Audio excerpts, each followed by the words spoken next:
आता मी ह्या भरतीमध्ये मी जिथं सिलेक्ट झालो त्याच्यामध्ये आता मी सांगायला जर सांगितलं तर शाहरुख खानचा एक डायलॉग नाही का, अगर तुम किसी चीज़ की पूरी शिद्दत से चाहो तो पूरी कायनात तुम्हें उसमें मिलाने लग जाते हो. तो एक डायलॉग माझ्यासाठी एकदम तंतोतंत लागू झाला असं मी सांगेन. मी एक असा मुलगा होतो त्यापर्यंत तोपर्यंत की 4 मुलं जर समोर बसलेले असताना बोलायला मी घाबरायचो. इतकं म्हणजे असा मुलगा होतो मी आणि मला लेक्चर घ्यायचं म्हणजे शिकवायचं. कमीत कमी मुलं काहीतरी मुलं पुढं बसलेले असणारच ना. बरोबर. आणि एवढ्या मुलांमध्ये काहीतरी जाऊन शिकवायचं.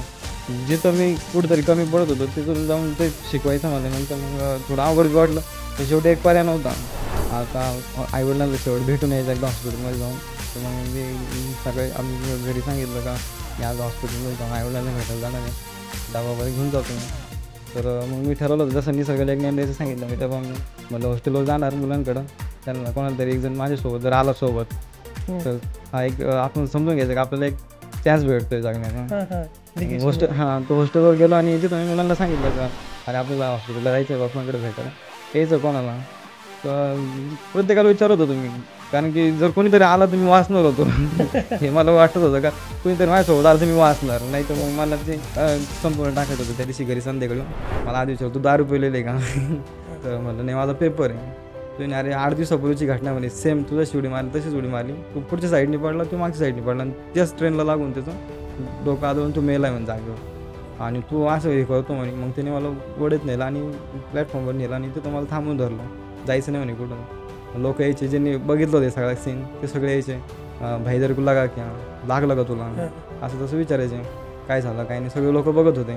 मग माझ्या फक्त डोक्यात एक सेट होतं का आपलं पेपर भरलेला आहे. हां तेवढंच माझ्या भावाचा फोन आला का मी पुढच्या सेंटरला उतरतो म्हणे आणि तू येतोय मी रिटर्न तू पुढं जा म्हणे. मग मी तिथं बघितलं थोडं इकडे तिकडे बघितलं. तर एक मोका घेतला आणि पळून निघालो तिथं.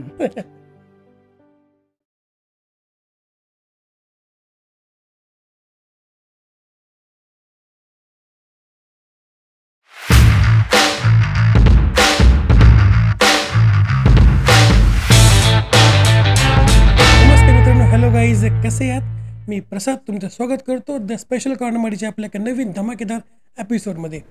सो जर तुम्ही पोलीस भरती करत असाल किंवा कोणतीही स्पर्धा परीक्षा देणार असाल किंवा देत असाल किंवा तुम्ही खचला असाल तर हा व्हिडिओ तुम्हाला खूप जास्त प्रेरणा देऊन जाईल, खूप जास्त इन्स्पिरेशन देऊन जाईल. असं मी का म्हणतोय तर आजचे जे आपले गेस्ट आहेत, आजचा जो आपला मित्र आहे त्याने गरिबीवर मात करून आणि शिक्षणाची मोठी पार्श्वभूमी नसतानाही एवढं मोठं यश संपादन केलंय. म्हणजेच की आजच्या आपल्या मित्राचं म्हणजेच आजचे आपले जे गेस्ट आहेत त्यांचं ज्यांचं नाव आहे आरिफ पठाण यांचं महाराष्ट्र पोलीस सरळ सेवा या एक्झाम थ्रू कारागृह पोलीस म्हणून सिलेक्शन झालं आहे. सो आपण आरिफ सोबत त्याच्या सगळ्या प्रवासाबद्दल खूप साऱ्या प्रमाणात आहोत. सो जर तुम्ही या चॅनलवर नवीन असाल तर चॅनलला सबस्क्राईब करा आणि बेल आयकॉनला प्रेस करू विसरू नका. कारण का मी नेहमी म्हणतो की the best is yet to come. So enjoy the podcast. Let's go. So hi Arif, तुझं मनवून स्वागत आहे स्पेशल कॉर्नर मराठीवर. राहुरी फॅक्टरीसारख्या आपल्या गावातून येऊन तू एक पोलिसांमध्ये तुझी भरती आली, तू आता कारागृह पोलीसमध्ये सिलेक्शन झालं तुझं. त्याबद्दल सगळ्यात पहिले तुझं अभिनंदन. तर बस जाणून घ्यायचं आहे की तू जी परिस्थिती सुद्धा गरीब होती घरची किंवा तू अभ्यास पण कसा केला सगळं जाणून घ्यायचं आहे. तर मग स्वतःही करू ना की नेमकं कारागृह पोलीस तू हेच का निवडलं? नेमकं काय विचार होता याच्यामागं? पोलीस भरतीमध्ये हे एक स्पेशल पार्टी बरोबर? हं. तर तसं जर बघितलं तर महाराष्ट्र पोलीस ही भरती एक दरवर्षी सुटतात किंवा मग आता कोरोनामुळे काही कारण सुटले नव्हते. हं. तर महाराष्ट्र पोलिसामध्येच हा एक घटक येतो कारागृह पोलीस. हं. तसं महाराष्ट्र पोलिसाचं जर मी थोडक्यात सांगतो की महाराष्ट्र पोलिसामध्ये जे आहे तर ते 4 घटक पडतात. एक पोलीस शिपाई म्हणजे जिल्हा पोलीस असतं. दुसरं त्याच्यामध्ये ड्रायव्हर जे की जागायच्या आधी 2-3 वर्षापूर्वी सुटत नव्हते. आता 2 वर्षापासून सुटायला लागले सेपरेट. आणि तिसरं ते एस-आर-पी-एफ आणि चौथं येतं कारागृह. आता तसं बघितलं गेलं तर प्रत्येक पोलीस भरती करणारा मुलगा जो आहे तो सगळ्यात आधी प्रेफरन्स द्यायचा असेल तर जिल्हा पोलीससाठी देत असतो. त्याच्यानंतर ड्रायव्हरला आणि मग एस-आर-पी-एफ आणि सगळ्यात शेवटी जर नाही झालं तर नाईलाजाने कारागृह एक तो घटक पोलीस भरतीचाच आहे. पण मग ते चॉईस करत असतो. तसं मी पण ते बाकीच्या मुलांप्रमाणेच फॉर्म भरला होता. पण बाकीचे जे 3 घटक आहेत त्या 3 घटकामुळं काही कारणास्तव सिलेक्शन झालं नाही आणि याच्यामध्ये माझी निवड झाली. त्याच्यामुळे मग मी ते जॉइन केले. बरं, तर मग आता मला सांग ना, की कारागृह पोलीस नेमकं कशातून होत आहे? तर ह्याचे एक्झाम्स कशा असतात? हे पण थोडं एक्सप्लेन कर. आता हे जे घटक आहे महाराष्ट्र पोलीसमधूनच घेतले जाते. म्हणजे जे सगळे सरळ सेवेमधून क्लास 3ची पोस्ट येते हं. आणि महाराष्ट्र पोलीस म्हणजे महाराष्ट्र पोलीसचं जे डिपार्टमेंट आहे हं. तेच हे पेपर कंडक्ट करत असतात. ग्राउंड असेल, पेपर असेल हे हं. हं. डिपार्टमेंटच घेत हं. असतं. तर मग आता कारागृह पोलिसांच्या थोडं कामाबद्दल जाऊ. त्यांची ड्युटी कशी असते, त्यांचं काम कसं असतं, हे पण थोडं सांगा, बऱ्याच जणांना माहीत नसेल. हां, तर असं जर बघितलं गेलं तर आता ह्याचे 4 घटक मी आधी सर्वात आधी सांगितले. ते 4 घटकामध्ये जर बघितलं गेलं तर पोलीस डिपार्टमेंटमधलं सगळ्यात कमी हॅरेसमेंट, मेंटल हॅरेसमेंट कमी असणारं पोस्ट आहे ही. कारण की कसं असतं सगळेजण प्राधान्य बाकीच्या पोस्टला देतात. पण हं, याच्यामध्ये मेंटल हॅरेसमेंट कमी असतात. आणि कोणता जरी जॉब असेल तर जितका जनतेच्या कॉन्टॅक्टमध्ये येऊन समाजातील जे बरोबर. लोक आहे त्यांच्या कॉन्टॅक्टमध्ये येऊन तसं हे मेंटल हॅरेसमेंट वाढत असतो. बरोबर. रोज कोणी वेगळा माणूस भेटतो. पण तसं जसं की आम्ही कारागृह पोलीस आहे. हं, तर हं. आम्हाला जनतेचे कॉन्टॅक्ट येत नाही. जे रोजचे रेग्युलरचे लोक आहेत त्यांच्याशीच कॉन्टॅक्ट हं. आणि ते पण काही कारणामुळे आलेलं असतं ते तर आपल्याला माहिती आहे ते. त्याच्यामुळे मेंटल हॅरेसमेंट कमी असतं आणि त्यांच्यात आणि याच्यात फरक जर बघितला गेला तर इकडे ही 12 तास ड्युटी असते आणि आमची जी असते फक्त 8 तास ड्युटी असते. बरं. तो एक फरक आहे आणि दुसरं जर बघितलं गेलं तर इकडं बाकीचे जे जिल्हा पोलीस आहे, तिथं जर समजा त्यांना एक एरिया वाटून दिलेला असतो कॉन्स्टेबलला, का हे बेट तुमच्याकडं एवढा एरिया. तर त्याचा ड्युटीचा टाईम संपत असताना जर एखादी केस आली त्याला, तर ते ड्युटीचा टाईम जरी संपला तरी त्याला तिथं थांबणं गरजेचं असतं. बरोबर. तसं आमचं जास्त 8 तास संपले, बदली माणूस माणूस येणार आणि खतम. आम्ही तिथून निघून जाणार. हां, तर हा एक तिथं फायदा आहे. पण ओके मग चांगलं. तर मग तुझ्या घरची परिस्थिती पण काही फार चांगली नव्हती. हां, हां. बरोबर. आई-वडील पण तेवढे शिकलेले नाही जेवढं तू आता एक म्हणजे एकदम आता चांगल्या लेव्हलला गेलायस. हं, हं. तर मग या ह्याच्यात पोलीस भरती स्वप्न बघणं किती अवघड गेलं, हे किती कठीण होतं? तर शिक्षण कमी असल्यामुळं आणि शिक्षित कमी असल्यामुळं आणि फॅमिलीमध्ये कोणी एज्युकेटेड नाही. त्याच्यात नातेवाईकांचा एक जास्त हे असतो. नातेवाईक जर त्याच्यामध्ये कोणी जर एज्युकेटेड असेल तर मग आपल्याला जे घरात बाकीचे लोकं टोमणे भेटतात. हं, त्याच्याबद्दल हं. मग ते एक आपल्याला गाईडन्स करतात, की नाही शिकतोय मुलगा शिकून द्या. तसं एक याचं काही हे नव्हतं तर मग ते एक टोमणे भेटायचे. याचं जे शिक्षित हं. नसल्याचा परिणाम आणि जास्त वेळ लागला. आता एक स्पर्धा परीक्षा क्षेत्र आहे, कॉम्पिटिशन तर आता आपल्याला माहितीच आहे. खूप आहे. हां, तर मग हे कॉम्पिटिशन वाढलंय, वेळ लागला थोडा, तर मग त्याचाही थोडा फरक म्हणजे हे जाणवलं मला. मी एक युनिक गोष्ट पाहिली होती, की तुला आधी डॉक्टर व्हायचं होतं. हं. नंतर मग आता पोलीस भरती केलीस. हे कसं चेंज झालं? तसं की आता काय शाळेत कारण झालं? काय काय रेग्युलर केलं? शाळेत आपलं जसं की सर्वसामान्य फॅमिलीमध्ये मुलं शिकतात, शिका, मोठे व्हा आणि काहीतरी बना असं चालू असतं. त्याप्रमाणे मग शिक्षण चालू होतं. आमचं जर शिक्षण झालं त्याच्यामध्ये आमच्या आईचं सर्वात मोठा जो वाटा असं आपण म्हणू शकतो. हं, कारण की आईचं जास्त हे असायचं का मुलं शिकले पाहिजे हं. आणि मग तर शाळेत रेग्युलर जायचो. मग 10वी-12वी केली. नंतर मग असं माहिती होतं का जे हुशार मुलं असतात ते सायन्सकडे वळतात. बरोबर. नंतर मग मीडियम असतं ते कॉमर्सला आणि आर्ट वगैरे असं. तर मग मी बऱ्यापैकी होतो. अभ्यास चांगला होता. पहिल्यापासून हुशार होतो.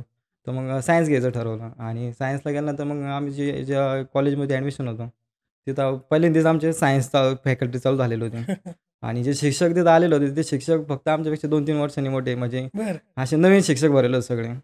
तर मग ते प्रत्येकजण यायचं आणि प्रत्येकजण हां, आपलं सांगायचं, की आता तुम्ही सायन्सला ॲडमिशन घेतलं म्हणजे तुम्ही डॉक्टर होणार, वकील होणार असं काहीतरी होणार. तर मग तोपर्यंत काही आयडियाच नव्हती शिक्षण घेतल्यानंतर पुढं काय करायचं काही नाही. मग त्यांचा जो एक शब्द होता का डॉक्टर होणार आणि तेवढंच एक सायन्स नंतर माहिती होतं का डॉक्टर काय डॉक्टर असतं आणि होता. त्याचं हां. काम वगैरे काय असतं.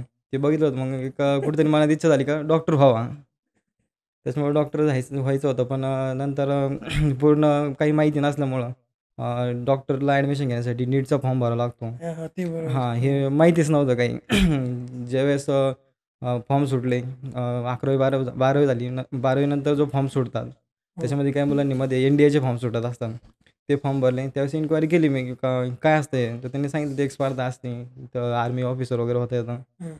तर मग तिकडं आपल्याला काही त्यावेळेस हे नव्हतं का तिकडं आर्मी क्षेत्रात जायचं म्हणून. त्याच्यामुळे मग त्याच्याकडे लक्ष दिलं नाही आणि त्याच्याच काही कालांतरानंतर लगेच याचे नीटचे, सी-ई-टीचे वगैरे फॉर्म चालू झाले.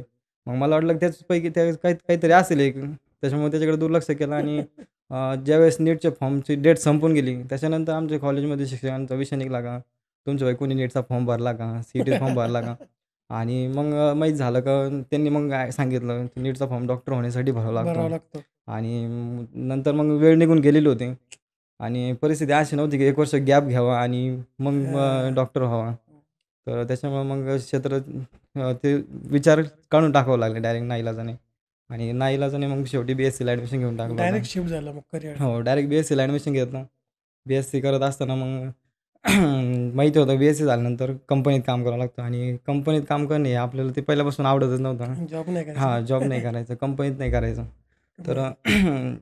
त्याच्यानंतर मग इंटरेस्ट नव्हता हं. बी-एस-सीला असंच ॲडमिशन घेतलं. अभ्यासात का मन लागत नव्हतं.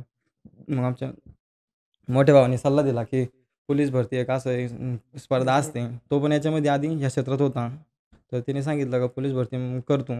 2-3 वर्ष तू कोणता बी कोर्स केला 2-3 वर्ष लागणार आहे. त्याच्यानंतर मग तुला परत जॉब शोधा. त्याच्यानंतर मग ते प्रायव्हेटच असतं. त्याच्यापेक्षा 3 वर्ष तू मनापासून मेहनत कर. 2-3 वर्ष एक सरकारी नोकरी लागून जाऊ शकते. आणि तसं जर बघितलं गेलं स्पर्धा परीक्षा क्षेत्रामध्ये सर्वात कमी वेळेमध्ये आणि सगळ्यात कमी खर्चामध्ये पोलीस भरती करता येऊ शकते, असं तरी माझं एक बरोबर वैयक्तिक मत आहे. बरोबर बरोबर. बाकीची जी स्पर्धा आहे त्याला मोठ्याला क्लास लावा हां. आणि जास्त वेळ घ्यावा लागतो. बरोबर. त्या हिशोबाने मग पोलीस भरतीकडे वळालो. बरं मग आता तू म्हणजे तुला किती अटेम्प्ट्स लागले किंवा काय? कारण तू एक सांगितलं मला बोलता की तू आतमध्ये पण सुद्धा बसला होता. हां, हां, हे हां. पण सगळं सांग ना? हां, तर तसं मी सुरुवात जी केली, तर जसं भावाने मला सल्ला दिला होता, मोठ्या भावाने आणि आज जे मी आहे त्याचं सगळं श्रेय मी माझ्या भावालाच देतो. कारण की पूर्णपणे जो सपोर्ट केला तो माझ्या भावानेच मला केला. हं. तर सुरुवातीला त्यांनी मला 2019ची भरतीची 2018ची जी भरती आली, त्यावेळेस त्यांनी मला सांगितलं का पोलीस भरती कर आणि फॉर्म सुटलेले होते आणि त्यावेळेस त्यांनी मला सांगितलं. आता 12वी माझी तब्येत खूप होती, खूप वजन वगैरे होतं. तर हे रनिंग वगैरे करणे आणि त्यावेळेस पोलीस भरतीला 18च्या भरतीला जी होती, तर त्यावेळेस हं. 5 इव्हेंट होतात. हं. त्या 5 इव्हेंट इतक्या टफ होतात आणि त्यावेळेस पण त्यांनी सांगितलं की पोलीस भरती कर. मग पहिली भरती भरली, फॉर्म भरला आणि सुरुवातच होती. पहिलेच प्रॅक्टिस पण वर्ष. काहीच नाही. हां, तर पहिला फॉर्म नगरला टाकला. एक फक्त माहिती होण्यासाठी का काय असतं आणि कशी असते भरती. 5 इव्हेंट होत्या. खूप त्रास झाला. हं. इतका त्रास म्हणजे मी एक इव्हेंट देताना 1600 मीटर पळताना मी 4-5 वेळेस थांबलो होतो. बरं. तर मग त्यावेळेसच ठरवलं का आता ह्याच्यानंतर पोलीस भरती करायची नाही. भावाने जो सल्ला दिला त्याला म्हणलं मला पोलीस भरती नाही करायची. आणि त्याच्यानंतर मग मी बी-एस-सीला ॲडमिशन घेतलंच होतं. चालूमध्ये बघितलं मग तिथं काही इंटरेस्ट नव्हता. फर्स्ट इयर बी-एस-सीला माझे फेल झालो मी तिथं. मन नसल्यामुळे बरं. फेल झालो. त्याच्यानंतर मग ठरवलं की आपल्याकडे दुसरा ऑप्शन नाही. आपल्याला पोलीस भरती हा एक पोलीस ऑप्शन भरतीच. आहे. हं. त्याच्यानंतर मग मी 2019 पासून म्हणजे 2 जुलै आणि 2019 तेव्हा भरतीला सुरुवात केली. तर भरतीला सुरुवात केली तर मी मोठा भाऊ जिथं प्रॅक्टिस करत होता म्हणजे त्यांनी त्याच्या मित्रांनी एक रूम घेतलेला होता. त्या रूममध्ये हं. 8 मुलं होतो आम्ही. तर मग ते जॉइन केलं आणि तिथं जायला सुरुवात केली. तिथं सिनियर मुलं होतात काही. तर मग त्यांच्यासोबत प्रॅक्टिस चालू केली. अशी 2019ची भरती आली. त्यावेळेस फडणवीस सरकार होतं. देवेंद्र फडणवीस साहेबांचं सरकार हं. होतं. हं. तर त्यांनी पहिले पेपर ठेवला होता, नंतर ग्राउंड होता. हं. तर पेपरमध्ये मग थोडे मार्क कमी पडले आणि ग्राउंडला क्वालिफाय झालोच नाही. ती भरती अशी निघून गेली. त्याच्यानंतर मग जी भरती आली पुढची 2021-22 सॉरी 21-22. कोरोना आला मध्ये. मग ते कोरोनामध्ये लॉकडाऊन पडलं हां, नंतर. लॉकडाऊन पडलं. 2-3 वर्ष भरतीच नाही. त्याच्यानंतर जी पुढची भरती आली ती 21-22ची भरती. 21-22ची भरतीमध्ये तोपर्यंत खूप अभ्यास झालेला होता. कोरोना चालू असताना सुद्धा सगळं बंद असताना सुद्धा आम्ही अभ्यास चालू ठेवला हं. होता. हं. नवीन-नवीन होतो आणि पूर्ण अभ्यास चालू होता. पूर्ण मनापासून केला आणि ऑप्शन नव्हतं दुसरा. हे नाही हां. तर दुसरं काहीच नाही. बरोबर. असं मग पूर्ण अभ्यास झालेला होता. सगळं एकदम पूर्ण तयारी. ग्राउंड झालं होतं परफेक्ट. त्याच्यानंतर पेपर पण अभ्यास केला होता. मग 21-22ची भरती आली. मुंबईला फॉर्म टाकला आणि सगळ्यांना अपेक्षा लागली होती की आता इतका अभ्यास झालेला आणि इतकं ग्राउंड झालेलं आहे, तर आता ह्यो 100% पोलीस होणार. हां. ग्राउंड झालं. ग्राउंडला पण जशी इच्छा म्हणजे ठरवलं होतं की इतके मार्क पडतील. त्याच्यापेक्षा जास्त मार्क पडले. आणखीन बरं. आनंद झाला आणि नंतर मग पेपर पण झाला. पेपर झाल्यानंतर मग फक्त वाट बघत होतो रिझल्टची. आता ज्यावेळेस ग्राउंडमधून क्वालिफाय झालो, जे मी सुरुवातीला सांगितलं माझं वेट वगैरे इतकं होतं की मला 5 इव्हेंटलाच खूप त्रास झाला होता. तसंच आता 19च्या भरतीला इतकं ग्राउंडची तयारी केलेली होती आणि त्याच्यातून क्वालिफाय झालो पेपरसाठी. तर एक आनंदाची गोष्ट होती आणि पेपरची तयारी चालू केली. आणि सगळ्यात बिग पॉईंट असा होता माझा, की जेवण झालं की लगेच झोपायची. आणि बरं. ज्यावेळेस रूम जॉइन केलं तर रूममध्ये जे मुलं होते ते संध्याकाळी अभ्यास करायचो त्यावेळेस झोपताना नाही का ओरडायचे का, हं. हं. "नाही, नाही झोपत कशाला? ते मग आपलं आयुष्य त्याच्यातच जातंय. झोपायचं नाही, अभ्यास कर." जास्त वेळ जागायला लागायचं. हं. तर मग 19ची तोपर्यंत सवय झालेली होती. पण तरी पण आता पेपर आलाय. पेपरचा आलाय मग आता झोप नाही झाली पाहिजे. त्यासाठी आम्ही एक पावडर भेटते. पावडर पण आणली होती आणि त्याचा साईड इफेक्ट काय आहे ते पण माहिती होतं. पण शेवटी पर्याय नव्हता आणि मला पोलिसच व्हायचं. असं ठरवलेलं होतं. त्याच्यासाठी वाह! कुठपतर बी जाता येईल तरी चालेल असं ठरवलं. बापरे! ते पावडर घ्यायचो आणि त्या पावडरचा इतका इफेक्ट होता. जर संध्याकाळी घेतली तर रात्री 2, 2:30, 3 वाजेपर्यंत झोप येत नव्हती. डोळे झाकतच नाही. इतका म्हणजे स्ट्राँग पावडर होती ती. बापरे! आणि पहाटे परत 6, 6:30ला उठून परत दिवसभर अभ्यास. इथपर्यंत केला. बापरे! हां, खूप स्ट्रगल केला आणि त्याच्यानंतर रिझल्टची वाट बघत होतो. रिझल्टची वाट बघितली. रिझल्ट आला. 3 मार्कांनी परत तिथंच राहिलो होतो. 3 मार्कांनी फक्त फक्त. 3 मार्कांनी तिथं राहिलो. त्याच्यानंतर मग पुढची भरती आली. पुढची भरती ती कधी? हां, त्याच्यानंतरच मग ते झालं. त्याच्यानंतर मग ठरवलं आणि घरची परिस्थिती खूप वीक झाली होती. एक बिझनेसच्या याच्यामध्ये लॉसमध्ये आम्ही फुल कर्ज वगैरे झालं होतं. मग ते समोर बघायचो आता सेल्फ करत होतो, हे सगळं घरी बसून बघत होतो. बघायचं हे घरी हप्तेवाले, त्याच्यानंतर हप्ते यायचे, फोन यायचे बँकांच्या, नोटिसा यायच्या. मग हे सगळं होत असताना मग ते कुठेतरी ठरवलं का नाही आता आपण कुठेतरी काम केलं पाहिजे. हं. हे जर आपण करत राहिलो तर अवघड होऊन जाईल. मग ती एक घटना घडली का जी घटनेने मला तिथून परत अभ्यास करण्यासाठी एक चान्स दिला. आम्ही मित्राच्या घरी एक कार्यक्रम असल्यामुळे तिथं जेवायसाठी गेलो होतो. हं. तिथंच मित्राचे वडील म्हणजे माझा रूममेट जो ज्याची सोबत आम्ही पोलीस भरतीचं स्टडी करत होतो. हं, हं. त्याचे वडील म्हणजे सागरचे वडील. तर त्यांनी माझा आणि माझ्या मोठ्या भावाचा हात धरला आणि आम्हाला त्या कार्यक्रमामधून थोडं साईडला नेलं. साईडला नेल्यानंतर त्यांनी आम्हाला सांगितलं का भावाला, "हे काम कर, याला अजून एक चान्स दे फक्त." तर भावाने सांगितलं का "नाही, आता खूप कर्ज झालेलं आहे, तुम्हाला तर आमची परिस्थिती माहितीच आहे हं. आणि याला जर चान्स दिला तर मग नको ते त्याच्यामुळे जाऊन ते आता कामच करेन तो कुठेतरी काहीतरी आणि शिक्षण असल्यामुळे मग कुठेतरी मोलमजुरीच करावी लागली असती." तर मग तिने सांगितलं त्याला सांगितलं भावाला का "एक काम कर, तू असं समज की तुमच्या फॅमिलीमध्ये हा नाहीच आहे हा मेंबर. तुम्ही बाकीचे आहे तेवढेच बघा. फक्त एक चान्स दे" म्हणे त्याला, की कारण की मी त्याला स्वतः बघितलेलं म्हणजे डोळ्यांनी. आमची जी रूम होती त्या रूमच्या जवळपासच ते राहिलं होते. तर मी त्याला स्वतः डोळ्यांनी पाहिलेलं की तो सकाळी 7 वाजता येतो. दिवसभर अभ्यास करतो. रात्री 11-12 वाजेपर्यंत जागवतो. मग त्याने जर एवढं केलेलं आहे तर त्याला कुठेतरी हे भेटलंच पाहिजे. त्याच्यामुळे त्याला एक चान्स दे फक्त. मग त्याच्यानंतर आम्ही कार्यक्रमामधून घरी आलो आणि घरी आल्यानंतर मग सगळ्यांनी बसले आणि भावाने मला सांगितलं, "चल ठीक आहे आता उद्यापासून तू पुन्हा तयारीला लाग." कदाचित मी मुंबई पोलीस मागच्या वर्षी ज्या ज्या भरतीत मी 3 मार्कांनी उडालो होतो. हं. तिथं झालो असतो तर एवढं आनंद नसता झाला. तेवढा आनंद मला त्या ठिकाणी नंतर झालं. त्यावेळेस झाला होता, बरोबर. की मला परत एक चान्स भेटणार होता. इच्छा खूप होती पण शेवटी परिस्थितीमुळे ते बंद करावं लागणार होतं. बरोबर. आणि तो चान्स भेटणार होता. मग तो चान्स मी म्हटलं आता ठीक आहे नाही का, आता तयारी चालू करायची. पण घरच्यांनी एक ठरवलं, की आता ठीक आहे तू कर पुन्हा तयारी चालू कर. पण एक गोष्ट राहील, की जे तुला भरतीसाठी जे पैसे वगैरे लागणार आहे, ते आम्ही काही तुला देऊ शकणार नाही. बरं. आणि तू तुझ्या पद्धतीने बघ. तू आम्हाला देऊ नको, आम्ही तुला देणार नाही. हे एक छोटंसं काहीतरी ठरलं आणि सुरुवात केली. वाह! मग सेल्फ स्टडी सेल्फ ग्राउंड चालू केलं. हं. आणि त्याच्या आधीच्या भरतीला आम्ही अकॅडमी जॉइन केली होती. मी राहुल फॅक्टरीवर सारा अकॅडमीमध्ये हं, हं. तयारी करत होतो. आणि मग स्वतः तयारी चालू केली. स्वतः तयारी चालू करत असताना 5-6 दिवस तयारी केली आणि त्याच्यानंतर मग समजलं कुठेतरी आजचं जे कॉम्पिटिशन आहे, त्या कॉम्पिटिशनच्या हिशोबाने आपण सेल्फ स्टडी करून होऊ शकत नाही. मग करायचं काय? आता शेवटी पर्याय नव्हता आणि तिथं अकॅडमी जॉइन करायची म्हणजे पैसे तर भरावे लागणार. लायब्ररी जॉइन करायचे पैसे भरावे लागणार बरोबर. आणि पैशाचा सोर्स नाही. आणि आज जे कॉम्पिटिशन झालं आहे, ते कॉम्पिटिशन हिशोबाने जर काम करून कुठेतरी काम करायचं आणि मग भरती द्यायची, हे शक्यच नाही. कारण की जो मुलगा लायब्ररीत दिवसभर 9-9 तास बसून अभ्यास करतोय आणि आपण जर कामाला जाणार कुठेतरी काय काम करणार? हां आणि काम बी काय करणार? त्याच्यानंतर काम करून परत अभ्यास करणे, हे आजच्या कॉम्पिटिशनला लावून तर शक्य नाही. हं. हे माझं तरी एक वैयक्तिक मत. आणि त्याच्यानंतर मग माहीत झालं की जे अकॅडमीमध्ये मी आता शिकत होतो आणि शिकलो, तिथं जे लेक्चर आपण घेतो, तर कोणता तरी एक विषय जर शिकवला तर त्यासाठी अकॅडमी फ्री राहते, असं माहीत झालं. बरं. आधी एक टीचर होते, ते शिकवत होते गणित बुद्धिमत्ता. त्यांना विचारलं, "तुम्ही हां म्हणे आम्हाला फी वगैरे काही नाही." ते पण पोलीस भरतीचीच तयारी करतात. हं. मग मी सरांना एक मेसेज टाकला का मी पण लेक्चर घेऊ का एखादी बॅच? तर ठीक आहे मग चालेल म्हणे, "तू आता आपल्याकडे मराठीसाठी शिक्षक कोणी नाही, मराठी व्याकरण तू घेऊ शकतो" म्हणे. पण आता मराठी व्याकरण घ्यायचं. पण मी एक असा मुलगा होतो तोपर्यंत, की 4 मुलं जर समोर बसलेले असन, तर बोलायला मी घाबरायचो. इतकं म्हणजे असा मुलगा होतो मी आणि मला लेक्चर घ्यायचं म्हणजे हं. शिकवायचं. कमीत कमी मुलं काहीतरी मुलं पुढं बसलेले असणारच ना बरोबर. आणि एवढ्या मुलांमध्ये काहीतरी जाऊन शिकवायचं. जिथं मी कुठेतरी कमी पडत होतो, तिथून जाऊन तेच शिकवायचं म्हणल्यानंतर मग थोडं अवघड बी वाटलं. पण शेवटी एक पर्याय नव्हता. की त्याच्यासाठी मला काहीतरी करावंच करावंच लागणार लागणार होतं. पैशासाठी हं. बरोबर. किंवा मग अकॅडमी जॉइन करायसाठी. मग सरांना मेसेज टाकला. सर म्हणे, "चल ठीक आहे, ओके, काय अडचण नाही. उद्यापासून तू घेऊन टाक." पहिलं लेक्चर होतं. मी त्या सरांना सांगितलं म्हणलं, "सर पहिलं लेक्चर आहे. मी आधी काही अजूनपर्यंत असं हे काही पहिली वेळ आहे. तर तुम्ही लवकर या म्हणलं, मी लेक्चर घ्यायला जातो. मग जिथं मी त्यावेळेस सांगेन की आता पुढचं लेक्चर सर घेतील असं हां, सांगता येईल हां, मला. हां. त्याच्यामुळे तुम्ही थोडं लवकर येऊन उभं राहा हं, म्हणलं." हं, हं. ते तसं 15 मिनिटातच आले होते. पण मी 10 मिनिटातच पूर्ण बोलून जेवढं तयारी करून गेलो होतो शिकवायची. ते सगळं 10 झालं. मिनिटातच बोलून मी थांबेल होतो. फक्त वाट बघत होतो सरांची का सर येतील आणि सांगता येईल की मला सर आले तर पुढचं लेक्चर सर घेतील. तर सर मग तसं तरी केलं. पण आत्ता नंतर मग शिकवायची इतकी प्रॅक्टिस झाली की आता जर हं, हं, कोणता हं. टॉपिक जरी नाही बघितला तर कमीत कमी 2-2.5 तास एका टॉपिकवर बोलू शकतो. ते मराठी व्याकरणाचे पोलीस भरतीचे पुस्तक आहे ते मी जवळपास अजूनपर्यंत 68 वेळा वाचलेलं आहे. बापरे! आणि 68 वेळेस वाचलं ना आता एकदा एका अकॅडमीमध्ये शिकवण्याचा जॉब करतोय.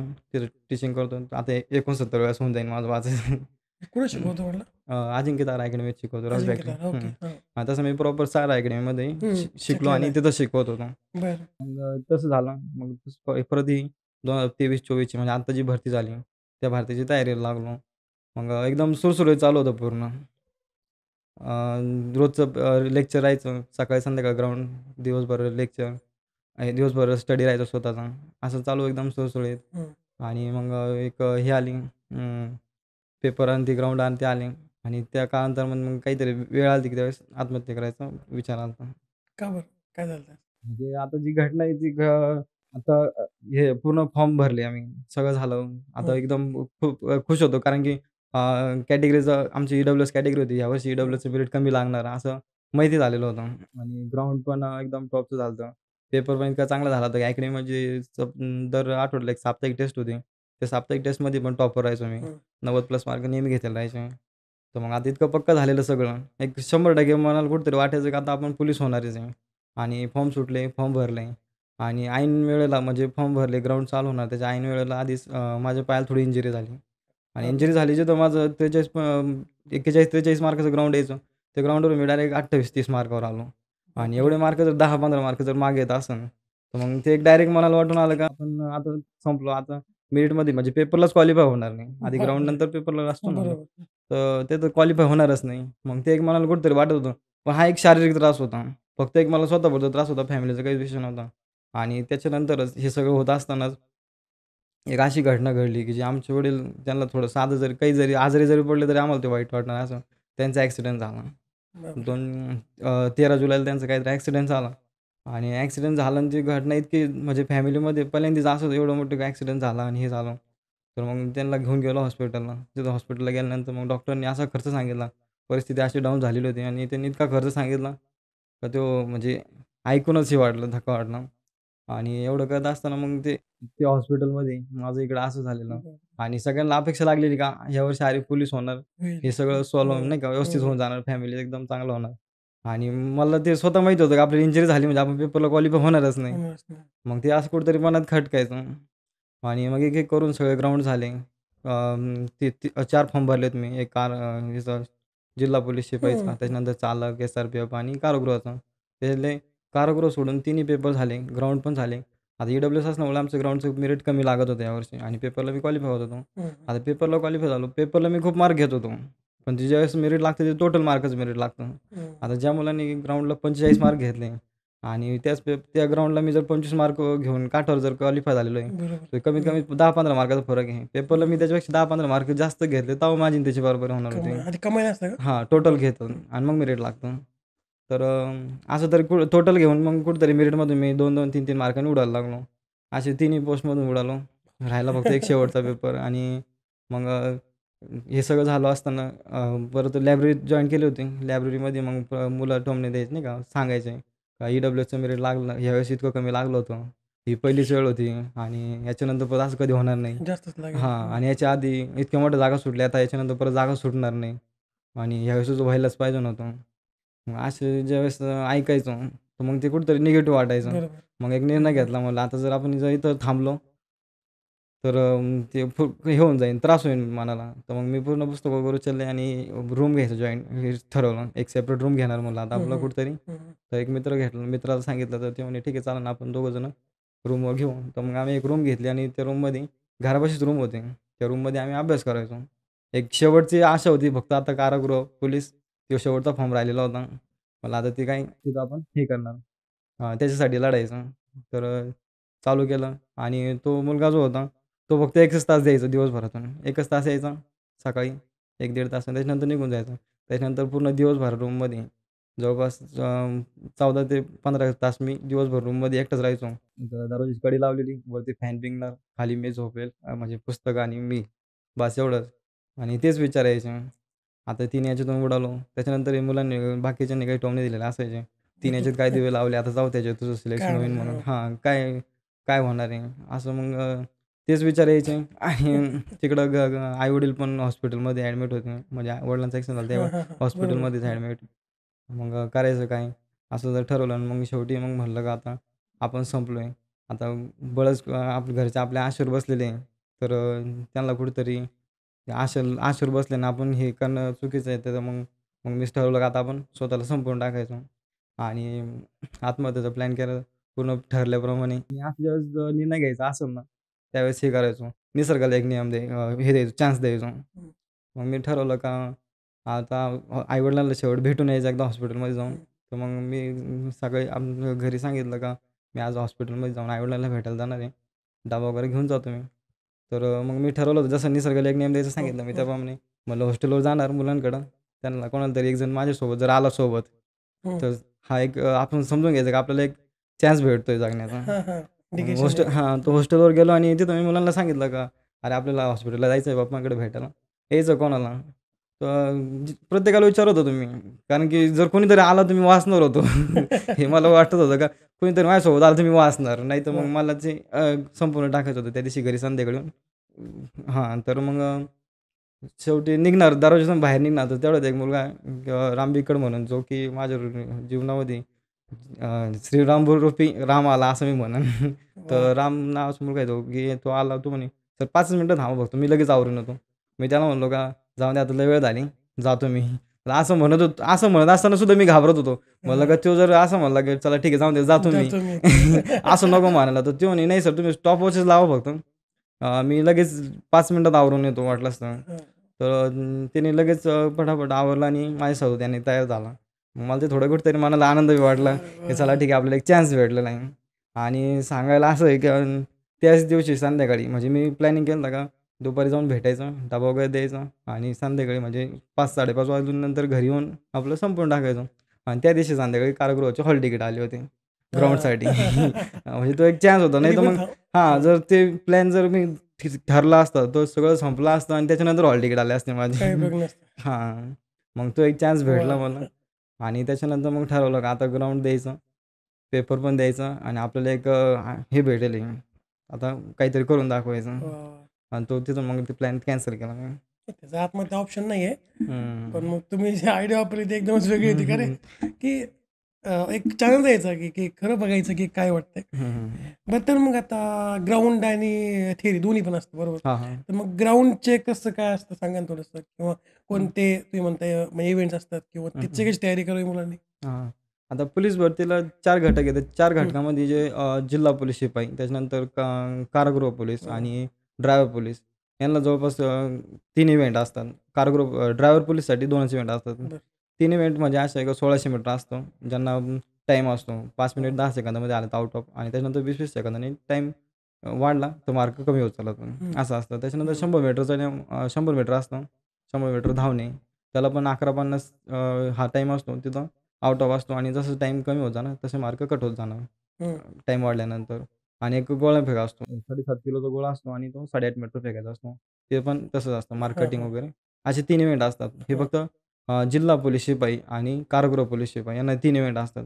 आणि ड्रायव्हर पोलीस जे आहे त्याच्यासाठी 1600 मीटर असतं आणि गोळाफेक हे दोन्ही इव्हेंट असतात. हां. आणि त्याच्यानंतर मग हे असते गाडी चालवण्याची ट्रायल असते. हं. आणि एस-आय-बी-एफसाठी? एस-आर-पी-एफसाठी 3 इव्हेंट मग त्याच्यामध्ये 5 किलोमीटर असतं. जिथं 1600 मीटर इकडे 1600 मीटर तिकडं तिकडे 5 5 किलोमीटर किलोमीटर. हां. हां.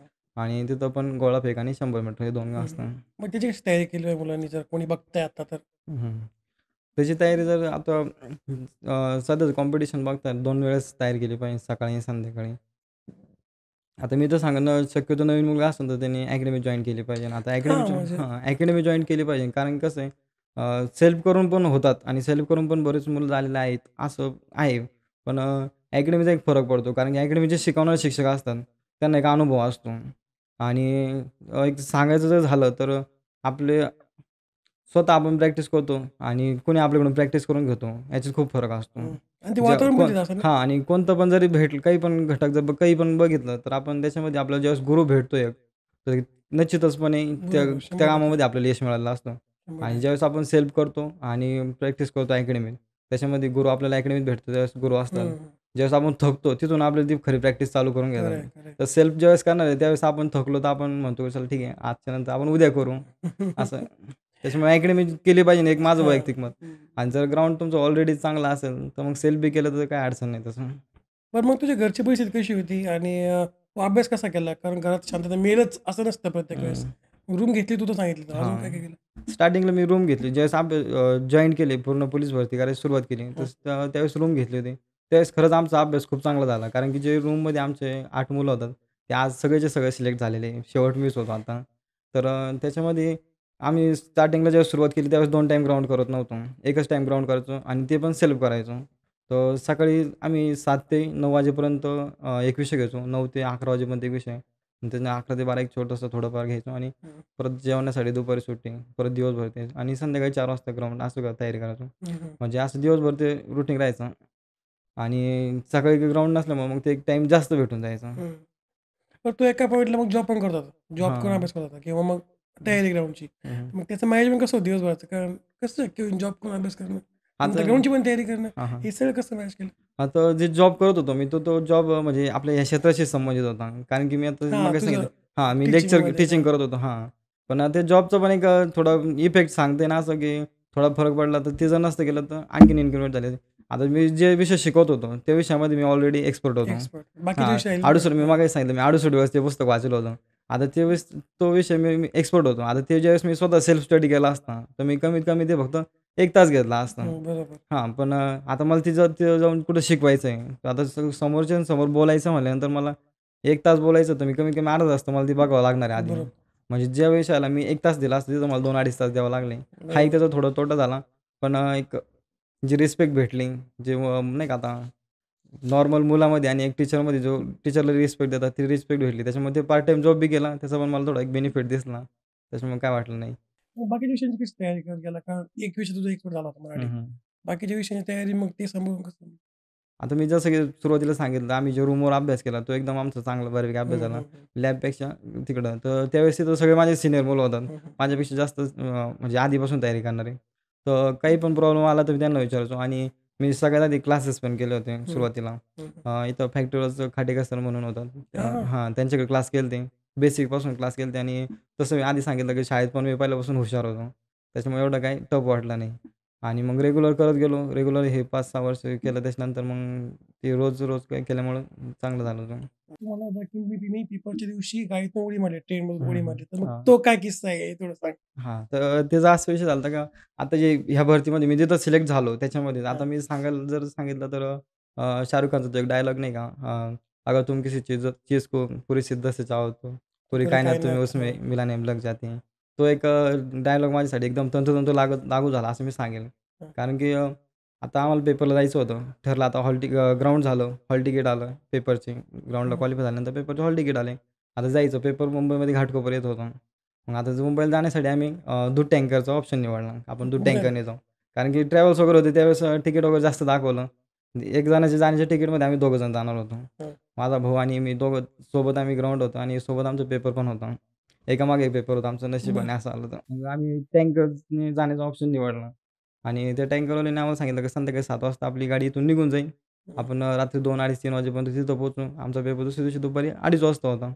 मग ठीक हं. आहे म्हटलं रात्री जर 2 वाजता आपण तिथं पोहोचणार असेल, पूर्ण रात्रभर आपली झोप होणार आहे आराम होईल. हां. आणि चुलते होतं तिथं मग चुलत्यांच्या घरी थांबणार होतो. मग दिवसभर रेस्ट होईल. दुपारी आपण पेपरला जाऊ शकतो. असा प्लॅनिंगच्या हिशोबाने आम्ही इथून गेलो. टँकरवाल्यानं 7 वाजता फोन केला. "तुम्ही यार भरायला लावलेली, थोडाच वेळ लागेल, लगेच निघू आपण." असं करता त्यांनी आम्हाला रात्री 11 वाजवले बापरे! आणि 11 वाजता लक्षात आलं की आता हे आपल्याला कुठेतरी बिंगू राहिले. राहिले. हां, तर हां. मग डेअरीमध्ये फोन केला, एक साहेबांना कॉल केला. त्यांना विचारलं, "ती गाडी खरंच भरायला लावलेली आहे का?" हां, हां. कारण की आता त्यांनी इतक्या वेळ आम्हाला बरोबर आहे. बिंगवलं होतं हां, त्याच्यामुळे हां. कन्फर्म केलं. तर ते म्हणे आम्ही म्हणलं का हां, तर ते म्हणे भरायला लावलेलं आहे. पण तुम्ही त्यांच्यासोबत जायचं तुमचं काय काम आहे का असं अर्जंट? म्हणलं, "हां, पेपर आहे आमचे उद्या." तर ते म्हणे, "तुम्ही त्यांची कशाला नादी लागले? ती काय गाडी भरली तर भरली, नाही तर नाही भरली. काय अडचण नाही ना. तुम्ही निघून जा" म्हणे. आणि बापरे! रात्री 11, 11:30 नंतर मग इन्क्वायरी केली शिर्डीमध्ये. तर ते म्हणे 10 वाजेपर्यंत ट्रॅव्हल्स असतात. त्याच्यानंतर शिर्डीमध्ये गाडी बंद काय होता. भेटणारच बरोबर आहे. नाही. तर आणि नाही भेटत. अशी परिस्थिती नव्हती का स्वतः प्रायव्हेट गाडी करून जाऊ शकतो. हं. मग मी चिडलो घरी थोडं आणि म्हटलं मला पेपरच द्यायचं नाही. झोपून राहिलो. रात्री 1:30 वाजता त्यांचा फोन आला होता ड्रायव्हरचा. का आपली गाडी भरलेली म्हणे. जाऊ आपण तुम्ही टेन्शन घेऊ नका. तुम्हाला मी पोच करतो. पेपरच्या आधी तुम्ही 100% तिथं असणार आहे. ठीक आहे त्यांनी बोलल्याप्रमाणे गेलो. हं. त्याच्यानंतर थोडं पुढे गेलो आणि डिझेल भरण्यासाठी थांबलो. ते परत आले पुढं आणि त्यांनी सांगितलं का "बाळ मित्रांनो आपल्याला थोडा अजून टाईम लागेल." म्हणलं "का? काय झालं?" तो म्हणे "गाडीचं टायर पंक्चर आहे आपल्या." तर मग तेव्हा त्यांना सांगितलं, "का काका आपण पंक्चर तुम्ही स्टेपनी वापरा, पंक्चर नका काढू." नाही म्हणे, "घाटात जर पंक्चर झाली तर मग आपल्याला तोंडात मारायला माणूस भेटणार नाही." त्याच्यामुळं ठीक आहे म्हणे, "थोडा वेळ लागेल पण घेऊ करून." चला ठीक आहे म्हणलं, "काय अडचण नाही." मग तरी ते पहिल्यापासून सेट झालं होतं, की आता पेपर द्यायची इच्छा झाली नव्हती आणि गेलो पेपरला. पेपरला गेल्यानंतर मग आणि त्यांनी आधी आम्हाला सांगितलं होतं, "गाडीमध्ये कोणीच नाही, तुम्ही दोघंच असणार सेट." मग म्हणलं, "ठीक आहे, जाऊन दे काहीच नाही." तर मग आपण तिथं जाऊन झोपणारच होतो ना पाहुण्याच्या इथं, तर मग त्याच्यापेक्षा आपण गाडीतच गाडीत झोपून झोपू. हां. तर ते ज्यावेळेस गाडी भरून आली, तर त्यावेळेस त्यांनी गाडीत आधीच ऑलरेडी 3 सीटं घेऊन आली होती. 3 सीटं आणि त्यांचा जो पसारा होता, म्हणजे आम्हाला एकदम दाटी-रेटी करून गाडीत बसून गेलो. म्हणजे पूर्ण रात्रभर बसलेलो. दुसऱ्या दिवशी पेपर देणार. त्यांनी आम्हाला दुसऱ्या दिवशी सकाळी 10 वाजता मुंबईमध्ये सोडलं. हां. सकाळी 10 वाजता मुंबईमध्ये गेल्यानंतर मग भावाने मला सांगितलं, की आपला पेपर दुपारी 2:30 वाजता आहे. तोपर्यंत आपलं जेवण नाही आणि असंच जर आपण पेपर सेंटरला जर जाऊन बसलो, तर पेपरमध्ये आपल्याला झोपं लागेल आणि भूक लागेल आहे. काही सुधारणा त्यापेक्षा आपण नाही. चुलत्यांच्या इथं जाऊ आणि थोडा नाश्ता वगैरे करू, फ्रेश होऊ आणि लगेच पेपरला निघू. मग नाश्ता वगैरे केला आणि त्याच्यानंतर जर हे केलं का, आता झोप लागेल म्हणलं, त्याच्यामुळे 5 एक मिनिट थोडा आराम करू म्हणलं. आणि जी झोप लागून गेली जी झोप लागून गेली आणि काय घरी काय ते पण चुलते घरी नसल्यामुळे मग कोणी घरी नव्हतं. रूममध्ये आम्ही दोघंच होतो. उठवायला कोणी नाही. हां, उठवायला कोणी नाही. झोप लागून गेली. नंतर मग अचानक जाग आली. मग बघितलं, तर तिथून वेळेवर जरी गाडी भेटली असती, तरी आम्हाला 20-22 मिनिटं उशीर होणार होता. बापरे! आणि एवढा वेळ उशीर होणार होता. मग गेलो. ट्रेन आम्हाला वेळेवर भेटल्या आणि हं. ज्याच ठिकाणी आमचं सेंटर होतं. आता मुंबईत आम्ही पहिल्यांदा गेलो. प्लॅटफॉर्म इकडून आहे, इकडून माहीत नव्हतं. त्याच्यामुळे ट्रेनमध्ये मध्ये उभा होतो. ज्यावेळेस आमचं स्टेशन आलं, त्यावेळेस थांबणार नाही का, उतरायचं. लोकांना सांगितलं, आम्हाला उतरून द्या, उतरून द्या. कोणी आम्हाला उतरूनच दिलं नाही. आणि मुंबई लोकल. हां आणि जे खरंच मनापासून निष्ठेत जर देवाची प्रार्थना केली असेल तर असं की जी हॉल तिकीटची जी बॅग होती, ती इथून तिथून माझ्या भावाकडे होती आणि ज्यावेळेस उडी मी मारली, हं. ती हॉल तिकीटची बॅग त्याच्या काही थोड्या वेळा आधी मीच त्याला म्हणलो होतो, "का दाखव ती बॅग, मी घेतो." हं. नाहीतर मग ती बॅग त्याच्याकडे असते हॉल त्याच्याकडे तिकीटची. हं. सेंटरला मला जाऊन पण उपयोग झाला नसता आणि मग ती बॅग माझ्याकडे होती आणि मग ट्रेन चालू झाली हळू आणि ऑलरेडी तर माहिती होतं की आपण पेपरला 20 मिनिटं लेट आहे. म्हटलं जर ट्रेन पण हुकली, आपल्याला सेंटर पण नाही झालं, तर मग मी अपोझिट साईडने ज्यावेळेस रेल्वेच्या साईडने अपोझिट साईडने प्लॅटफॉर्मच्या अपोझिट साईडने उडी मारून टाकली खाली. बापरे! ट्रेन चालू झालेली होती आणि असा किस्सा झाला. पहिल्यांदा मी कधी तरी कोणाचा मार खाल्ला असेल शाळेत, तर मग खाल्ला असेल शिक्षकांचा, ते नाही आठवत मला. पण मला जसं समजलं त्याच्यानंतर मी मार खाल्ला असेल तो पेपरच्या दिवशी. तर बापरे! उडी ज्यावेळेस मी मारली खाली, ट्रेन झाली आणि उडी मारली. त्याच्यानंतर माझा भावाचा पण पेपर होता माझ्यासोबत. तो पण हं. उडी मारायला लागला, पण त्याला लोकांनी काय उडी मारून दिलीच नाही. थांबवलं. हां, त्याला थांबून धरलं. मी उडी मारली तर तोपर्यंत तिथं सुरक्षा रक्षक असतात याच्यावर असतं, हां, असतं. रेल्वे स्टेशनवर एम-एस-एफवाले. तिथं एक एम-एस-एफ जवान पळत आला. त्यांनी माझा हात शर्ट धरला आणि माझी एक मुसकळीत मारली. म्हणे, "हे असं तुम्ही करतात म्हणे, आमचे अधिकारी लोक आम्हाला ओरडतात म्हणे." मला आधी विचारलं, "तू दारू पिलेली आहे का?" हं. तर म्हणलं, "नाही, माझा पेपर आहे." तो म्हणे, "अरे 8 दिवसापूर्वीची घटना म्हणे, सेम तू जशी उडी मारली तशीच उडी मारली. तू पुढच्या साईडने पडला, तो मागच्या साईडने पडला आणि त्याच ट्रेनला लागून त्याचं डोकं आदळून तो मेला म्हणे जागेवर. बापरे! आणि तू असं हे करतो म्हणे." मग त्याने मला वडीत नेलं आणि प्लॅटफॉर्मवर नेलं आणि तिथं मला थांबवून धरलं. जायचं नाही म्हणे कुठं. लोकं यायचे, ज्यांनी बघितलं होतं सगळा सीन, ते सगळे यायचे. "भाई तेरे को लगा क्या? लागलं का तुला?" हं, हं. असं तसं विचारायचे. काय झालं, काय नाही. सगळे लोकं बघत होते. पण माझ्या फक्त डोक्यात एक बापरे! सेट होतं, की आपला पेपर भरलेला आहे. पेपरला जायचं हां आधी आणि बाकी आपला पेपर सगळं जाऊ द्या. भरलेला आहे. हां, तेवढ्यात माझ्या भावाचा फोन आला, का मी पुढच्या सेंटरला उतरतो म्हणे आणि तू येतोय मी रिटर्न, तू पुढे जा म्हणे. मग मी तिथं बघितलं, थोडं इकडे-तिकडे बघितलं. तर एक मोका घेतला आणि पळून निघालो तिथून. डायरेक्ट सेंटरकडं. आधी सेंटर बघितलेलं होतं मॅपवर कुठं आहे काय. डायरेक्ट सेंटरकडे पळत सोडलो. तिथे गेल्यानंतर मग त्यांना विचारलं. बाहेर काही अधिकारी होते. त्या अधिकाऱ्यांना विचारलं, म्हटलं, "पेपर भरलाय का?" त्याने "हां." तर त्याने मला विचारलं, "तू कॅन्डिडेट आहे का?" म्हणलं, "हां, कॅन्डिडेटच आहे." तो म्हणे, "मग तू पेपर भरला आता अर्धा तास झाला" म्हणे. आणि मग त्याने ते मॅडम म्हणे, "का चला ठीक आहे" म्हणे, "टायमिंग जी घ्या चेकिंग होती." आमची चेकिंग वगैरे घेतात पूर्ण हं, हं. आणि ऑनलाईन प्रेझेंटसाठी थंब लावतात. थांबला. ग्राउंडला ज्याने थंब दिला तोच कॅन्डिडेट आहे का याच्यासाठी. तर थंब मग तिकडून एक कॉन्स्टेबलने आवाज दिला म्हणे, "मॅडम तो कॅन्डिडेट आहे का?" तर ती म्हणे, "हां, कॅन्डिडेट आहे तो." तो म्हणे, "त्याला लवकर पाठव माझ्याकडं, नाहीतर ऑनलाईन ॲब्सेंटी लागून जाईल." कारण ते हां. सॉफ्टवेअर बंद होऊन जातं हां, हां. अर्ध्या बरोबर. तासानंतर. हां. तर मी जो मला एक कॉन्स्टेबल होते त्यांनी मला हात म्हणजे सांगितलं मला, "म्हणजे तुला जितक्या स्पीडमध्ये पळता येईल, तेवढ्या स्पीडमध्ये पळत जा" म्हणे त्या सरांकडं आणि थंब दे. तिथे गेल्यानंतर मला त्यांनी स्क्रीनवर दाखवलं. थंब द्यायच्या आधी म्हणे, "इथंच पाय" म्हणे. त्याने 1 मिनिट 8 सेकंद बाकी म्हणे फक्त. जर 1 मिनिट 8 सेकंदानंतर जर तो आला असता ना म्हणे, तू किती काही केलं तर आम्ही तुला घेतच नसतं आला. काही नसतं कारण की करत तुझी त्याला. ऑनलाईन ॲब्सेंटी लागली असती म्हणे. बरोबर. आणि मी तिथे थंब दिला. त्याच्यानंतर ते इतकं घाबरलेलो होतो. इकडे आम्ही ज्यावेळेस प्रॅक्टिस करायचो 5-5 किलोमीटर पळालो तर एवढा घाम निघत नव्हता. तेवढा घाम मला त्या दिवशी निघलेला होता. आणि इतका थरथर काप करत होतो, पूर्ण हालत होतो. आणि पेपरला यायच्या आधी हे हातातले अंगठी वगैरे चेन बिन काढावं सगळं लागते. काढावं लागतं. ते मला काहीच काढता येत नव्हतं. मी खर्च सगळे करावं. 3-3 वेळेस इकडून बिघावते. बेल्ट काढता येईना, काहीच नाही. ते चांगले म्हणजे ते अधिकारी इतके चांगले लोकं होते का त्यांनी एक मदत जण एक केली. जण बेल्ट काढायला, एक जण साखळी काढायला असे आणि सगळ्यांनी बॅगमध्ये घेतलं. मग मी तरी थांबलो होतो कारण की माझा भावाचा पेपर सेम म्हणजे माझ्या मागच होता तो पेपरला हं. आणि मग मी त्याची वाट बघत होतो. मग एक कॉन्स्टेबलने माझ्या खांद्यावर हात ठेवला आणि सांगितलं, म्हणे, "हे बघ बाळ." त्याला मी सांगितलंच नाही माझा भाऊ आहे म्हणून तो. म्हणले, "एक जण आहे तो येऊन राहिला, मला तेव्हा आल्याशिवाय वरती जायचंच नाही." तो म्हणे, "आता तू बघितलं ऑनलाईन तर त्याची ॲब्सेंटी लागलीच म्हणे. तुझावर. हां, तू वरती जा, तू तुझं बघ फक्त." तर मग म्हणलं मी, "तो माझा भाऊ आहे," म्हणलं. "मला त्याला घेऊनच जायचं पेपरला." मग ते एक अधिकारी होते त्यांनी माझ्या खांद्यावर ठेवला, हात ठेवला आणि मला सांगितलं, "बघ, घरामध्ये दोघांना सरकारी नोकरी न लागण्यापेक्षा एकाला लागलेली बरी. बरी. तू आत्ता बी वरती जाऊन म्हणे पोलीस होऊ शकतो म्हणे. जा म्हणे तुझ्याकडे 1 तास बाकी आहे." ज्यावेळेस मी गेलो त्यावेळेसच मी ऑलरेडी 30 मिनिटं उशीर झालो आणि सगळी प्रोसेसमध्ये आणखीन 10 मिनिटं गेली. म्हणजे माझे बापरे! 40 मिनिटं गेले होते. आम्हाला टोटल पेपरला 90 मिनिटं असतात, दीड 90 तास. मिनिटं. 90 मिनिटं असतात आणि मग त्याच्यामध्ये 40 मिनिटं गेले. राहिले आता फक्त 50 मिनिटं आणि 100 प्रश्न. बापरे! आणि अ, तर मग तिथं वरती गेलो आणि तोपर्यंत एक कॉन्स्टेबल होता. त्यांनी माझं हॉल तिकीट घेऊन माझं सीट कुठे आहे म्हणजे माझं बसायचं कुठे आहे मी सगळं बघून आले होते. इकडं बाकीचे माझं तोपर्यंत हे करत होते, चेकिंग वगैरे घेत होते. म्हणजे त्यांनी पण खूप सपोर्ट केला तुला हां, तिथे त्याने गेल्यावर. पण खूप हं. सपोर्ट केला मला. आता पोलीस अधिकाऱ्यांचं नाव खराब झालेलं आहे, पण नाही, खूप त्यांनी सपोर्ट खूप करतात. सपोर्ट वेळ केला. पडली ना, हो, तर हो. खूप सपोर्ट करतात. हं. असे चांगले पण पोलीस आहेत. तर मग त्यांनी मला हे केलं. ते कॉन्स्टेबल आले त्यांनी मला हे सगळं चेकिंग होतं सांगितलं. 3ऱ्या फ्लोअरवर आहे म्हणे तुझा नंबर. त्यानंतर 2 जागा मोकळ्या म्हणे, एक खिडकी साईडने आणि एक मधी. ती खिडकीच्या साईडची जागा आहे म्हणे ती तुझी. आता तुला इतकी माहिती दिली म्हणे, तू तुझा टाईम वाचव. आता जितकं फास्ट पळता येईल तितकं फास्ट पळ. वाह! आता मी त्या दिवशी जितकं फास्ट पळत होतो, कदाचित मी ह्याच भरतीमध्ये रायगडला मी इंजुरी झाली होती पायाला, त्याच्यामुळे मला हां. पळता येत नव्हतं, नाही का. त्याच्यामुळे मार्क कमी हं, हं, असल्यामुळे तिथून हं, हुकलो होतो. हं. कदाचित मी जितकं फास्ट पळत होतो, तितकं फास्ट त्याच इव्हेंट केल्या असत्या, तर तिकडं सिलेक्ट झाला असतो आधी. झालं असतं. तर मग पेपर दिला. पेपरला गेलो आणि तिथे गेल्यानंतर मग ते माहिती भरावं लागते. आपले सीट नंबर भरावा लागतो, चेस्ट नंबर भरावा लागतो. तर तिथं पण एक कॉन्स्टेबल होते. त्यांनी सांगितलं का, "हे बघ," म्हणे, "तू इतका घाबरलेला आहे आणि इतका उशिरा आलेला," म्हणे, "100% तू याच्यात चुका करशील आणि त्याच्यामध्ये जर लिहिताना चुका केल्या, हं, तर पेपर हं. आपला चेकच होत नाही. शिकच होत नाही. चेकच बरोबर होत आहे. नाही. हं. कारण की आपलं त्याच्यावर नाव वगैरे काहीच नसतं. सगळं असेल ते नंबरवर असतं. मग डायरेक्ट बोर्ड ठेवायचे. हां, ह्या कप्प्यामध्ये तू 1 लिही, इथं 4 लिही, तिथं 3 लिही. असं एक-एक म्हणजे बारीक सांगत होते मला. वाह! आणि त्याच्यानंतर मग ते सही वगैरे घेण्यासाठी आले. त्यांनी मला सांगितलं, ते मॅडम होते तिथे एक, ते मॅडम म्हणे का, "घाबरू नको," म्हणे, "पेपर एकदम सोपा आहे." त्यांनी माझा माइंड तिथं एक चेंज करून टाकला. कारण की मला एक कॉन्फिडन्स येईल तुला. हां, एक कॉन्फिडन्स देऊन टाकला. नाही तर माझ्या माइंडमध्ये सेम चालतं का उशीर झालंय झालेला आपण आहे. आता होणार नाही. हां, काय होऊ शकत नाही. इतका उशीर येऊन काय याच्या आधी आपण पेपर दिले, इतक्या वेळेवर गेलो वाह! आणि झालं नाही. आता याच्यात काय होऊ शकतं? असं एक ठरत चाललं होतं. जसं-जसं प्रोसेस हं, पुढं हं. होत होतं ते.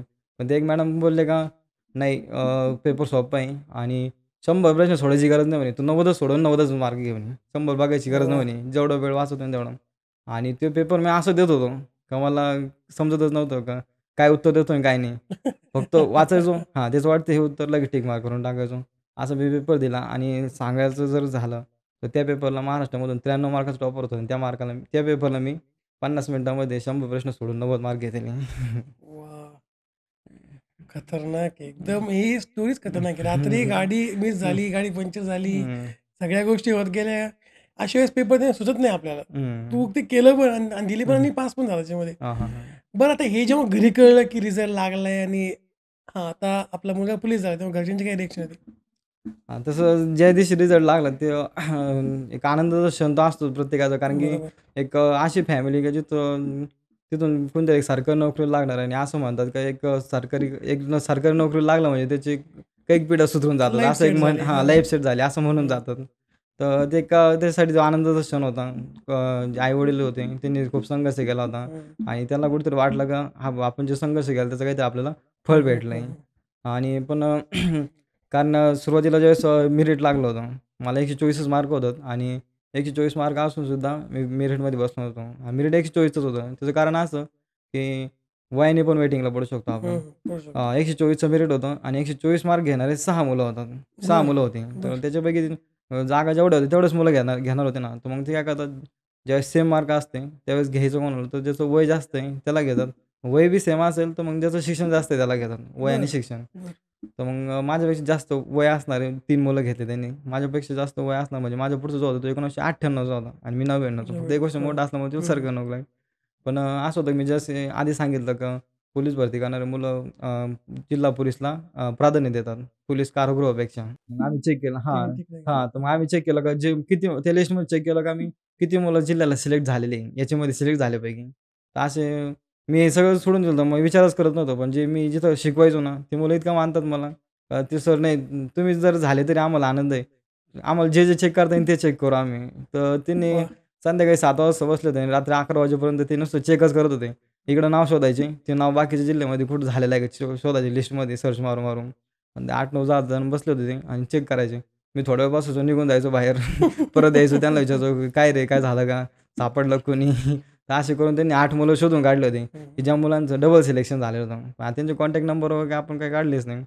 आणि मग आता हे एक सेट आहे का मुलं कारागृह आणि जिल्हा पोलीस हे जर झाले दोन्हीकडं किंवा मग ड्रायव्हर पण झाले, तर कारागृहाला सोडून देतात. तर मग 8 मुलांपैकी कमीत कमी नाही 8 तर 1 जण तर सोडीन. एक कारण की जण तर हां, सोडेल, कारण की बरोबर. वेटिंगला आपण 1 नंबरलाच होतो. 100%. हां, तर मग एक ठरलं समजलं होतं की आपण कुठेतरी सिलेक्ट होणार. त्याच्यानंतर आता मध्ये एक फोन आला ज्यावेळेस मेरिट लागायच्या आधी एक मला फोन आला. मला विचारलं, "अरे पठाण का?" म्हणलं, "हो."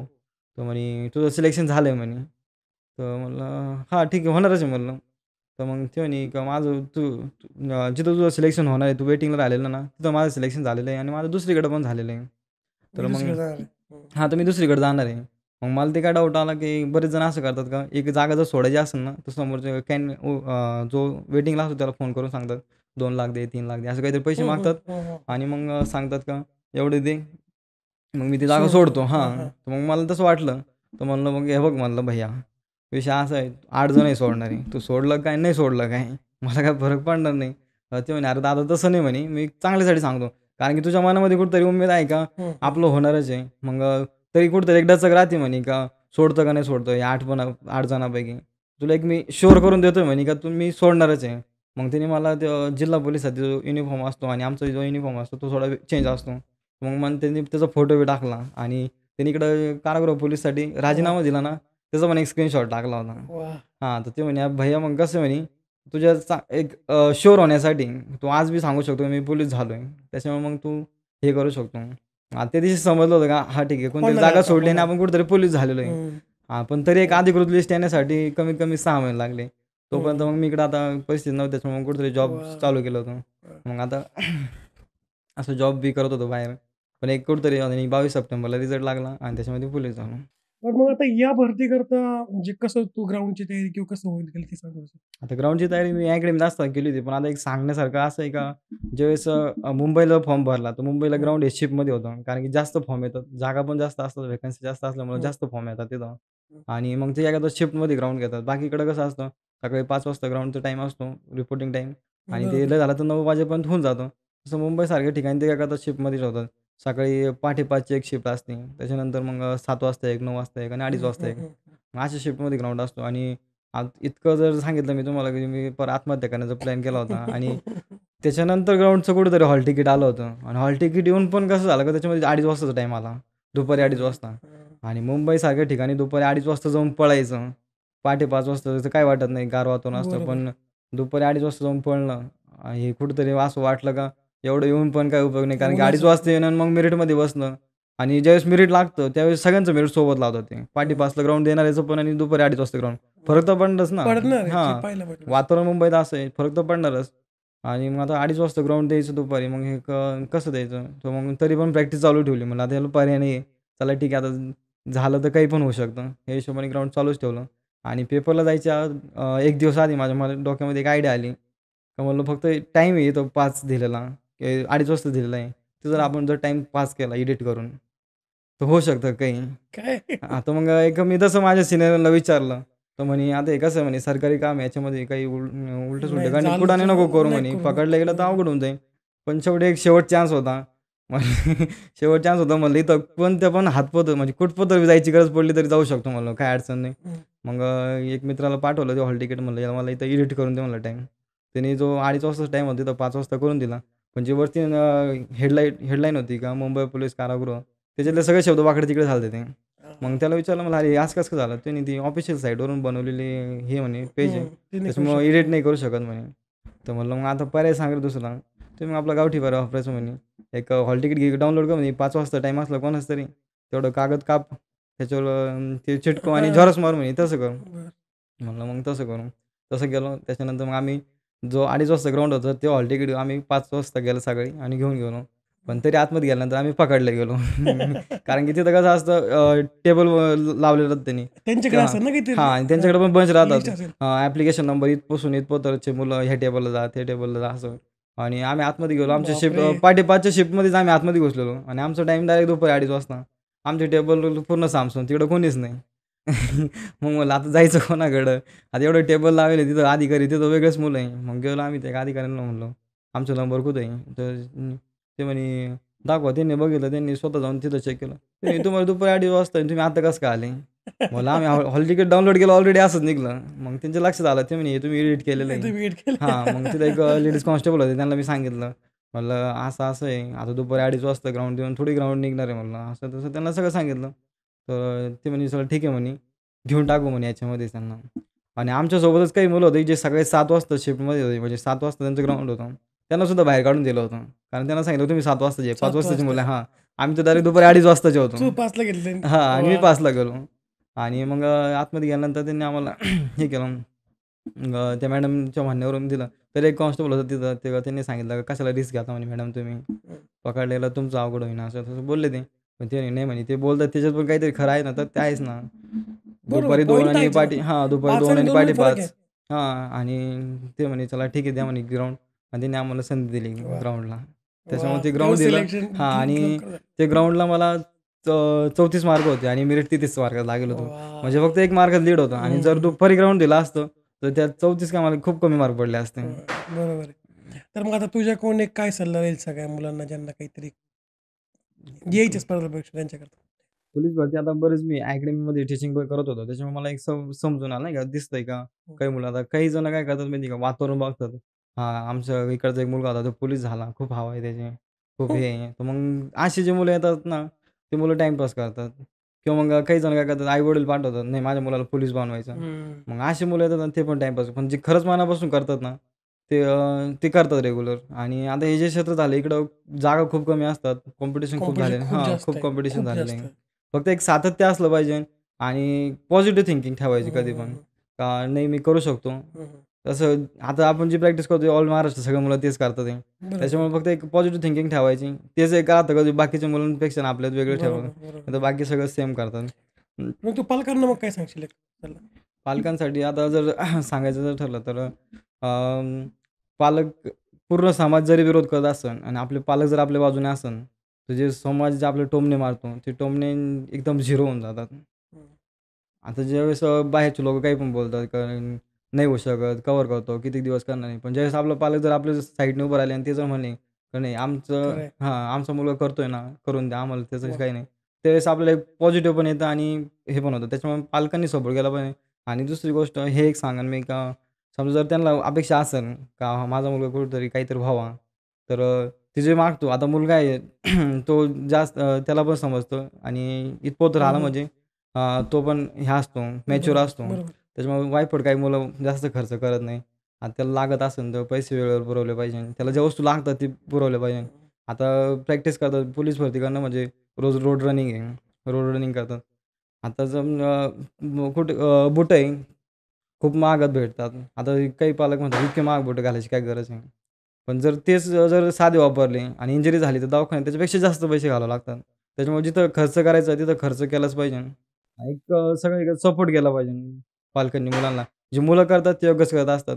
हां, ठीक आहे. ज्या ठिकाणी ते चुकतात त्या ठिकाणी त्यांनी थांबवा तुम्ही, काय अडचण नाही. हं. नाही पण पण एक सपोर्ट सपोर्ट केला केला हां, पाहिजे. आई-वडिलांचा सपोर्ट हा जो असतो तो खूप महत्त्वाचा असतो. हं. तुझी स्टोरी खूप इंटरेस्टिंग होती. खूप जणांना हं. इन्स्पिरेशन राहील. खूप साऱ्या गोष्टींमधून तू गेलायस आणि हां. खूप काही घटना घडल्यात ऐनवेळेस तुझ्या आयुष्यात. सो थँक हां. यू सो मच तू झालास. So that's it for today guys. जर तुमची स्टोरी, तुमची गोष्ट इतरांना इन्स्पिरेशन किंवा मोटिवेशन दिल्याची असेल, तर तुम्ही मला WhatsApp किंवा कॉल करू शकता या नंबरवर किंवा या ईमेलवर मेल करू शकता. आणि जर तुम्हाला पॉडकास्ट आवडला असेल तर लाईक करा, चॅनलला सबस्क्राईब करा, बेल आयकॉनला प्रेस करू विसरू नका. आणि मला तुमचे विचार खाली कमेंट करून नक्की सांगा. तर भेटूया एका नवीन एपिसोड एका नवीन गेस्ट सोबत. तोपर्यंत see ya, have a good and bye.